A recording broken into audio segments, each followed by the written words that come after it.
Sir ఇప్పుడు రాజకీయాలు పక్కకు పెడితే మావిగన్ బెటర్ అంటారా? అమరావతి బెటర్ అంటారా? మీ పాయింట్ ఆఫ్ వ్యూలో. అమరావతి అనేటటువంటిది ఖచ్చితంగా బెటర్ ఎంత మాత్రం అవ్వదండి. ఎందుచేతనంటే గ్రీన్ ఫీల్డ్ సిటీ అనేటటువంటిది క్యాపిటల్ గా కట్టడం అనేటటువంటిది ఆ ఆలోచన చాలా తప్పు. ఆ ఆలోచన బేసిక్ గా చాలా తప్పు. ఎందుచేత ఉన్న సిటీని కొంచెం విస్తరింప చేసుకుని, ఉన్న సిటీకి కొంత అవుటర్ రింగ్ రోడ్ వేసుకుని, లేకపోతే ఉన్న సిటీని కొంచెం రింగ్ రోడ్ వేసుకుని కలుపుకుని దీన్ని డెవలప్ చేసుకోవాలి తప్ప ఆల్రెడీ 3 పంటలు పండేటటువంటి నేలని ఎడారి చేసేసి అక్కడ కొత్తగా నువ్వు పెట్టేటటువంటి కన్స్ట్రక్షన్ చేస్తానని చెప్పారు అనడం ఆ ఆలోచన చాలా తప్పు ఆలోచన. ఆ ఆలోచన అసలు ఎట్టి పరిస్థితుల్లో కూడా సమర్థించం. కానీ మీరు ఈవేళ అది ఎప్పుడు చేయాలి? ఇది at the earliest point of టైంలో చేయాలి. నేను మొట్టమొదటి నుంచి ఇక్కడ ప్రత్యేకంగా గ్రీన్ ఫీల్డ్ క్యాపిటల్ నిర్మాణానికి నేను వ్యతిరేకిని. ఆల్రెడీ ఉన్నటువంటి నగరాన్ని కొంచెం ఇంప్రూవ్ చేసుకుందాం. మనకి ఆల్రెడీ కృష్ణా గుంటూరు మధ్యలో 50 కిలోమీటర్ల పొడవు ఉంది. అటు తెనాలి ఉంది, ఇటు బందర్ ఉంది. ఈ 4 సిటీలని కలుపుకుంటే ఇక్కడే మనం చేసుకుంటే ఇక మనకు కావాల్సినటువంటి అడ్మినిస్ట్రేటివ్ బిల్డింగ్స్ అన్ని కూడా ఈ పరిధిలో కట్టేసుకుంటున్నట్టయితే మనకి ఇచ్చినటువంటి నిధులతో సరిపోతుంది అనేటటువంటి దాన్ని అవేళ చెప్పకుండా 30,000 ఎకరాలు ఉండాలని చెప్పేసి ఈ నోటు తోటి అంటే ఆటోమేటిక్ గా జనానికి ఏమైనా వెళ్ళింది? అది అమరావతి అనేటటువంటి నిర్మాణానికి ఆయన అంగీకరించినట్టు అయింది. ఒకసారి అంగీకరించిన తర్వాత వెనక్కి వెళ్ళిపోవడానికి ఎంత మాత్రం ఛాన్స్ లేదు. నష్టం రావచ్చు, కష్టం రావచ్చు. అందుచేత అమరావతి వల్ల రాష్ట్రానికి బెనిఫిట్ జరుగుతుంది అనేటటువంటి మాట బూతు. అలాంటి మాట అలాంటిది ఎవరు నమ్మడానికి లేదు. ఎందుచేతంటే కొత్త క్యాపిటల్ గ్రీన్ ఫీల్డ్ క్యాపిటల్ కట్టడం అనేటటువంటిదే అసలు అలాంటి అనాలోచితమైనటువంటి చర్య అది. అది ఆయన ఏంటంటే ఆయన ఎందుకు ఎలా చేశాడని చెప్పంటే నేను అనుకోవటం, మళ్ళాంటి వాళ్ళు ఎవరో అనుకోవడం ఏంటంటే ఒక విజయనగర సామ్రాజ్యాన్ని ఎవరో సాధించారు, ఎవరో హరిహరాయలో బుక్కరాయలో ఎవరో సాధించారు, ఇక్కడ ఎవరో ఇంకో క్యాపిటల్ కట్టారు, అక్కడ అశోకుడు సామ్రాజ్యం స్థాపించాడు అనేటటువంటి శ్రీకృష్ణదేవరాయలు ఇంకోటి చేశాడని చెప్పి అనేటటువంటి ఒక పేరుని ఆయనకి చరిత్రలో మిగిలిపోవాలనేటటువంటి ఆ కీర్తి కండూతు వల్ల ఆయన అమరావతికి శ్రీకారం చుట్టడం తప్ప కేవలం రాష్ట్ర పరిపాలన కోసం పరిపాలనా భవనాన్ని నిర్మించుకునేటటువంటి ప్రదేశానికి ప్రత్యేకించి ఒక నగరాన్ని నిర్మించడం అనేటటువంటిది ఎట్టి బస్సులను కూడా సమర్థించాల్సినటువంటి పని కాదు. అది రాష్ట్రం యొక్క ప్రయోజనాలకి దెబ్బ.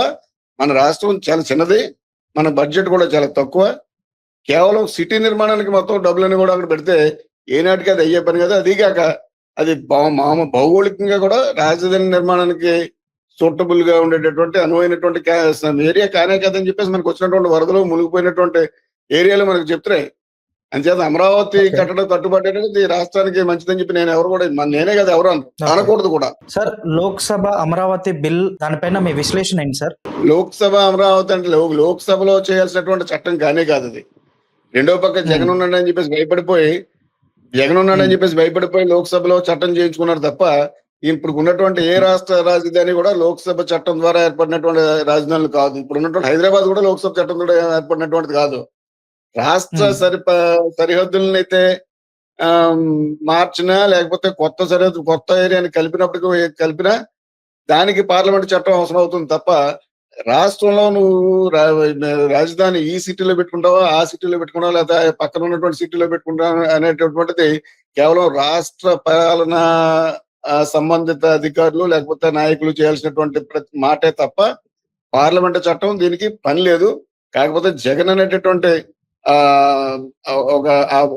ఒక నాయకుడిని వాళ్ళు ప్రమాదంగా భావించి ఈవేళ దానికి మళ్ళీ తిరిగి ఈయన మళ్ళీ కానీ వచ్చినట్టయితే రాజధాని మార్పుకి ఎలాంటి అవకాశం ఉండకూడదు, అలాంటి అవకాశాలను మనం మిగల్చకూడదు అనేటటువంటి ఉద్దేశంతో అక్కడ బహుశా సొంతంగా కూటమి ప్రభుత్వం ఉంది కాబట్టి చట్టం చేయించుకుని ఉండొచ్చు.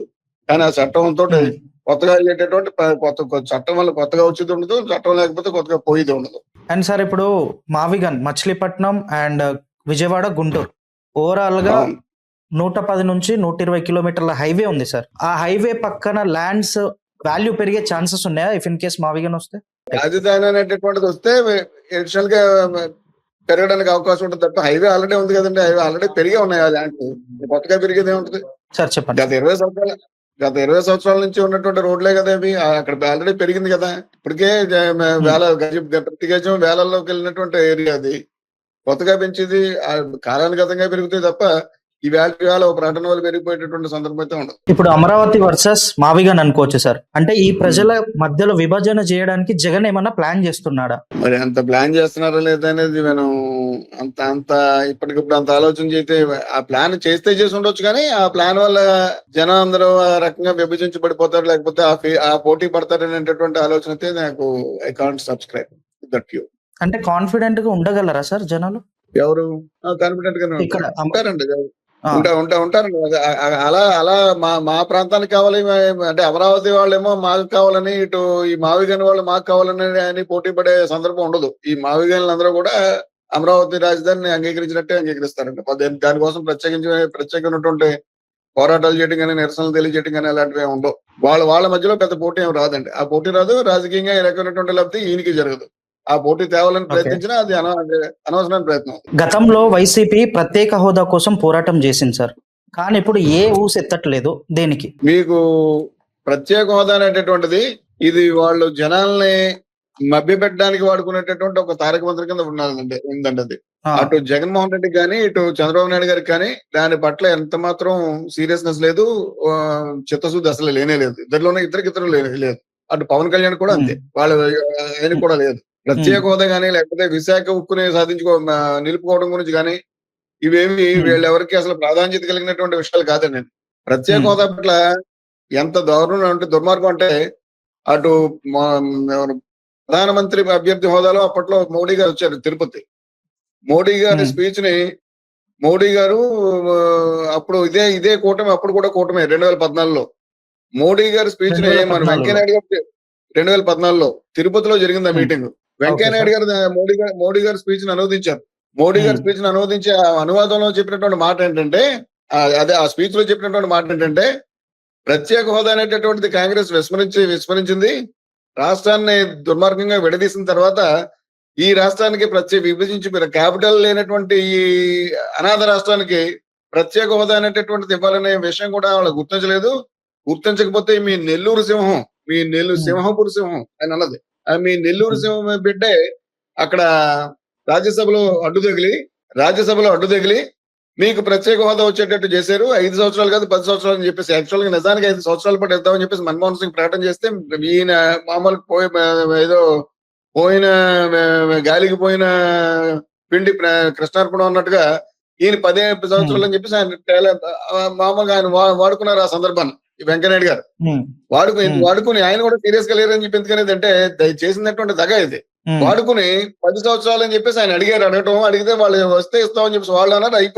అయిపోతే ఇక్కడ 5 సంవత్సరాలు కాదు 10 సంవత్సరాలు అని చెప్పేసి మీ వెంకయ్యనాయుడు గారు అడిగారని చెప్పంటే, అదే స్పీచ్ ని మళ్ళీ అదే వెంకయ్యనాయుడు గారు దాన్ని తెలుగులోకి తర్జుమా చేశారు. తర్జుమా చేసినప్పుడు ఆయన అన్నారు, ప్రత్యేక హోదా ఇస్తాను, ఢిల్లీని తలదన్నేటటువంటి రాజధాని మీకు కట్టిస్తాను అని చెప్పేసి 2 మాటలు వెంకన్న పాదాల సాక్షిగా ఎవరు నరేంద్ర మోడీ గారు అన్నారు. ఆ వేళ అప్పుడు ఇంకా ప్రధాని అయ్యేటటువంటి ముందు నెలలో. దాన్ని తర్వాత ఉపరాష్ట్రపతి అయినటువంటి అదే రాజ్యసభకి చైర్మన్ అయినటువంటి వెంకయ్యనాయుడు గారే తెలుగులోకి తర్జుమా చేశారు. ఆ తర్వాత ప్రత్యేక హోదా అనేటటువంటిది గద్దించిపోయిన అంశం అని చెప్పేసి అదే వెంకయ్యనాయుడు గారు అదే నోటితో చెప్పుకొచ్చారు ప్రత్యేక హోదా గురించి. ఈ ప్రత్యేక హోదా అనేటటువంటిది 2014 నుంచి 19 వరకు ఇటు జగన్మోహన్ రెడ్డి గారికి అది ఒక సంజీవని కింద పనిచేసింది. ఆయన ఒక్కడే పోరాడి ఆయనకి 22 సీట్లు వచ్చినాయి. ఆ తర్వాత ఆయన చాలా కన్వీనియంట్ గా మర్చిపోయాడు. 2019 నుంచి 24 వరకు అసలు ఆ ఊసే ఎత్తలేదు. ఏ చట్టం, రైతు చట్టాలు చేసినప్పుడు కానీ, సిఏఏ చట్టం చేసినప్పుడు కానీ, ఎన్ఆర్సీ చట్టం చేసినప్పుడు కానీ, లేకపోతే వేరే మోడీ గారు ఎలాంటి బిల్లు పెట్టినప్పటికీ కూడా ఇటు లోక్సభ అటు రాజ్యసభలో ఉన్నటువంటి జట్టు అందరూ కూడా క్యూలో నిలబడి ఆయనకి మద్దతు తెలిపేశారు తప్ప, వీళ్ళకి కావాల్సిన, మన రాష్ట్రానికి కావాల్సినటువంటి ఒక్క మాటను కూడా వాళ్ళు నిలబడి అడగటం జగన్మోహన్ రెడ్డి చేయలేదు. ఆ తర్వాత ఈవేళ చెప్పాలంటే మన రాష్ట్రంలోంచి వెళ్ళినటువంటి వాళ్ళ యొక్క మద్దతు మీద మాత్రమే మోడీ ప్రభుత్వం అక్కడ నిలబడింది. అయినప్పటికీ కూడా ఇప్పుడు చంద్రబాబు నాయుడు గారు అడగటం లేదని చెప్పంటే వీళ్ళకి భయం. వీళ్ళు కాకపోతే మన దురదృష్టం ఏంటంటే జనం కూడా ఆయనకి సగం మంది ఈయనకి సగం మంది కట్టుబడి ఉన్నారు తప్పించి, నిజానికి వాళ్ళకి ఏం కావాలనేటటువంటిది జనానికి కూడా పెద్దగా అక్కర్లేదు. అని చేత ప్రత్యేక హోదా గురించి అసలు ఇప్పుడు సమస్య లేదు. ఇంక దాన్ని మర్చిపోయారు, జనమే మర్చిపోయారు. కాబట్టి దాని గురించి మనం మాట్లాడుకుని కూడా ప్రయత్నం లేదు. ఇంకోటి ఏంటంటే చిన్న విషయం, అటు ప్రత్యేక హోదా కానీ ఇటు క్యాపిటల్ నిర్ణయించడానికి కానీ పార్లమెంట్ యొక్క చట్టంతో పని లేదు. Government okay. ఒక చిన్న అడ్మినిస్ట్రేటివ్ ఆర్డర్ ద్వారా అటు ప్రత్యేక హోదా ఇవ్వచ్చు, ఇటు క్యాపిటల్ పెట్టొచ్చు. దానికి పార్లమెంట్ మొత్తం అంతా సభ్యులంతా 2 సభల్లోనూ ఆమోదించాల్సినటువంటి అంత సీన్ ఉన్నటువంటి విషయాలు కావు ఈ రెండు కూడా. చేసేవాడు మనవాడు, ఓకే. ఇచ్చేవాడు మనవాడైతే ఇవ్వచ్చు, ఇవ్వకపోతే మానేయచ్చు. ఇక్కడ క్యాపిటల్ వీళ్ళకి కావాలి కాబట్టి తెచ్చుకున్నారు. ఆ మోడీ గారు కూడా ఆయనకి వచ్చి నష్టం లేదు కాబట్టి దీన్ని ఆమోదించారు. పార్లమెంట్ లో అమరావతికి బిల్ పాస్ అయిందని చెప్పేసి ఒక వర్గం అంటున్నారు సార్. కానీ ఇంకో వర్గం పాస్ కాలేదు, ఏం కాలేదు, అంతా డొల్లా అంటున్నారు. అసలు బిల్ పాస్ అయిందా కాలేదా సార్? పాస్ అయింది కదండి, అవ్వకపోవడం అంటే అయింది కదా. అక్కడ కూడా వైసీపీ ఎంపీలు వాకౌట్ చేశారు. వాళ్ళు ఏమైనా కొన్ని షరతులతో కూడినటువంటి ఆమోదం తెలియజేయాలి తప్ప వాకౌట్ చేయడం, వాకౌట్ చేసినందువల్ల జనంలో ఎలాంటి సంకేతాలు వెళ్తాయి? మంచిది కాదు కదా అది. పాస్ అయిందండి, పాస్ అయింది. వీళ్ళ రాజ్యసభలో దాని మీద చర్చ జరిగింది. రేణుకా చౌదరి గారు మొత్తం రెచ్చిపోయి మాట్లాడారు కదా, చూసాం కదా. రాజ్యసభలో ఇవాళ పాస్ అవుతుంది. అది ఆటోమేటిక్ గా అయిపోతుంది. సడన్ కావాల్సిందల్లా ప్రెసిడెంట్ గారి ముద్ర ఒకటే మిగులుద్ది, వేసేస్తారు. అది ఏమైంది అందులో? వివాదం ఏముందండి ఇందులో? ఎవరికి ఏది వివాదించేటటువంటి విషయం కాదు కదా. ఇది రొటీన్ లో జరగాల్సినటువంటి పని. వీళ్ళు పెద్దగా పార్లమెంట్ చట్టం అని చెప్పి చేస్తున్నారు. ఇది అసలు పార్లమెంట్ చట్టం చేయాల్సినటువంటి అంశమే కదా ఇది. కాకపోతే ఇక్కడ జగన్ తో వచ్చేటటువంటి పేచీ వల్ల మళ్ళీ నేను ఆయన వస్తే రాజధాని మారుస్తాడేమో అనేటటువంటి ఉద్దేశంతో అలా మార్చడానికి లేకుండా ఒక పెద్ద చట్టం ఇచ్చేవచ్చినటువంటిది మళ్ళీ అంత పెద్ద చట్టం ఇచ్చేనే మార్చాలి అనేటటువంటి ఒక పెద్ద గోడనే మామూలుగా ఇప్పుడు చూడండి, చైనా వాళ్ళు కట్టారు, బెర్లిన్ వాళ్ళు కట్టారు, అలా ఒక పెద్ద గోడను ఇప్పుడు కట్టుకున్నారు. అంత దీంతో ఈ గోడతో పని లేదు. యాక్చువల్ గా చట్టం అనేటటువంటి పెద్ద గోడ దీనికి అక్కర్లేదు. భయపడి పెట్టుకున్నారు. సార్ ఇంకో క్వశ్చన్ ఏంటిదంటే, జగన్ ఓటమి నుంచి పాఠాలు నేర్చుకోలేదా అని చెప్పంటే, ఇప్పుడు ఇలాంటి విషయాల పట్ల ఆయన చెప్పి ముందే అనుకున్నాం కదండి. చాలా పెద్ద ప్రజల మద్దతు ఉన్నటువంటి నాయకుడు అతను వేసే ప్రతి అడుగు చాలా జాగ్రత్తగా ఆయన చూసుకోవాలి.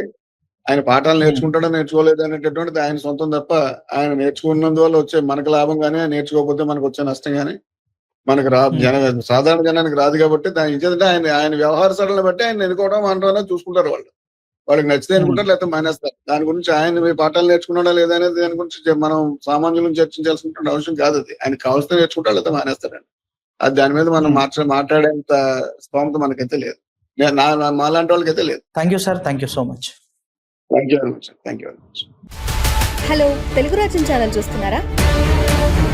సామాజిక, రాజకీయ, జీవన చిత్రణే తెలుగు రాజ్యం. అతిశయోక్తులు, అసత్యాలు ఉండవు. రాజకీయ కోణం కాదు, ప్రజా కోణమే కొలబద్ద. తెలుగు రాజ్యం వీక్షణ మీ ఉత్తమ అభిరుచికి నిదర్శనం.